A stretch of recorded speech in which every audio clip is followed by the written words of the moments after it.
So ఒక్కటి effect అయితే మిగతావన్నీ కూడా ఎఫెక్ట్ అవుతాయి. చిన్నప్పుడే డయాబెటీస్ రావటము, థైరాయిడ్ రావటము, ఈ ప్రికాషన్స్ ఇవన్నీ linked. They're all endocrine organs. So ఇలా అవ్వడం వల్ల ఏమవుతుందంటే ఎక్కడ మనకు తేడా వచ్చినా పీరియడ్ స్టార్ట్ అయిపోతాయి అన్నమాట. అది. సో పిట్యూటరీ గ్లాండ్ నుంచి స్టిమ్యులస్ అలా వెళ్ళి ఆయా అవయవాలకి అక్కడి నుంచి హార్మోన్స్ రిలీజ్ అయ్యి ఎర్లీ మెనార్కీ వచ్చేస్తుంది అంటున్నారు. దానికి మీరు చెప్పిన షాకింగ్ కారణాలు పాలు, అన్ని రకాల పోల్ట్రీ, మొత్తం చెప్పలా, అన్నీ చెప్పలేదు. అదే కోర్స్ జంక్ ఫుడ్ అని అంటున్నారు. నాకు అదే ఫుడ్ అనిపించింది. తినే ఆహారం, what we eat is what we become. అంటే మనం ఏం తింటామో అదే మన బాడీ మనకి బయటకి బట్ ఇస్తుంది. 90% ఇదొద్దు ఇదొద్దు ఇదొద్దు అనుకుంటూ పోతే ఏం మిగలట్లేదని ఒక అది బాధ. వద్దు అనట్లేదు. పాలు which is pasteurised and chicken, నాటుకోడి తినండి, వద్దనట్లేదు కదా దొరకట్లేదు చాలా మందికి.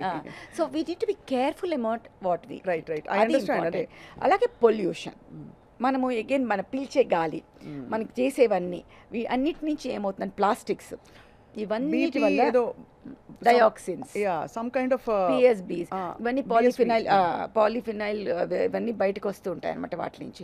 అవన్నీ మనం అబ్జార్బ్ చేసుకుంటాం. అది నువ్వు బుక్ ద్వారా కావచ్చు, తినే ద్వారా కావచ్చు, ఇవన్నీ డయాక్సిన్స్. ఇవేం చేస్తాయి? ఇవి ఎండోక్రైన్ డిస్రప్టింగ్ కెమికల్స్ అంటాం. అన్ని ఎండోక్రైన్ సిస్టమ్స్ని డిస్రప్ట్ చేస్తాయి.